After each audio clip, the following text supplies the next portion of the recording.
ഇനി നമ്മൾ പറയാൻ പോകുന്നത് സബ്ജക്റ്റ് വേർബ് എഗ്രിമെൻറ്റിലെ subject verb have or has ഇതെങ്ങനെ ഉപയോഗിക്കുക എന്നുള്ളതാണ്.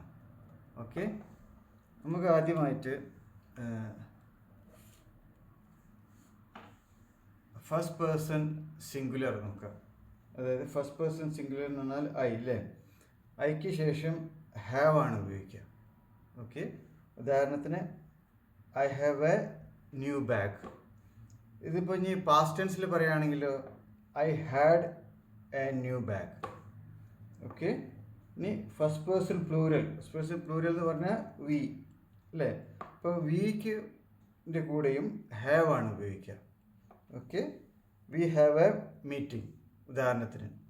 അതേപോലെ തന്നെ പാസ്റ്റ് ടെൻസ് ആണെങ്കിൽ we had A meeting. Okay, ഇനി സെക്കൻഡ് പേഴ്സൺ സിംഗുലറും പ്ലൂറലും യു ആണല്ലോ അല്ലേ. അപ്പോൾ യുവിൻ്റെ കൂടെയും ഹാവ് ആണ് ഉപയോഗിക്കുക. ഓക്കെ, ഉദാഹരണത്തിന് you have A nice smile. Okay, അപ്പോൾ ഇതിൻ്റെ പാസ്റ്റ് ടെൻസ് ആണെങ്കിൽ യു ഹാഡ് എന്നാണ് ഉപയോഗിക്കുക. ഓക്കെ, ഇനി തേർഡ് പേഴ്സൺ സിംഗുലർ, അത് ഹി ആകാം, ഷീ ആകാം, ഇറ്റ് ആകാം. ഓക്കെ, അതിനെല്ലാത്തിനും ഹാസ് ആണ് ഉപയോഗിക്കുക. ഓക്കെ, നമ്മൾ മുകളിലൊക്കെ ഹാവ് ആയിരുന്നു ഉപയോഗിച്ചത്, പക്ഷേ തേർഡ് പേഴ്സൺ സിംഗുലറിന് മാത്രം ഹാസ് ആണ് ഉപയോഗിക്കുക. ഉദാഹരണത്തിന് he has a big house. Okay, ഇനി പാസ്റ്റ് ടെൻസിൽ പറയുകയാണെങ്കിൽ he had a big house. അതേപോലെ തന്നെ സെയിം ആണ് ഷീക്കും.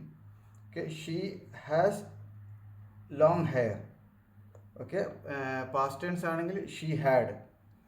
ഓക്കെ, അങ്ങനെയാണ് ഉപയോഗിക്കൽ. ഇനി തേർഡ് പേഴ്സൺ പ്ലൂറൽ ആണെങ്കിലോ ദേ ആണ് അല്ലേ. ദേൻ്റെ കൂടെയും ഹാവ് ആണ് ഉപയോഗിക്കുക. ഓക്കെ, ഉദാഹരണത്തിന് ദേ ഹാവ് എ മീറ്റിംഗ്. അപ്പോൾ അതായത് ഇപ്പോൾ നമ്മൾ പറഞ്ഞു വന്നത് ഫസ്റ്റ് പേഴ്സണും സിംഗുലർ പ്ലൂറൽ, പിന്നെ second person singular plural, third person plural, ഇതിനൊക്കെ ഹാവ് ആണ് ഉപയോഗിക്കുക. പക്ഷേ തേർഡ് പേഴ്സൺ സിംഗുലറിന് മാത്രം, അതായത് ഹി, ഷീ ഓർ ഇറ്റ്, അതിൻ്റെ കൂടെ എപ്പോഴും ഹാസ് ആണ് ഉപയോഗിക്കേണ്ടത്. ഓക്കെ, അപ്പോൾ ഹി ഹാവ് എന്ന് പറയരുത്.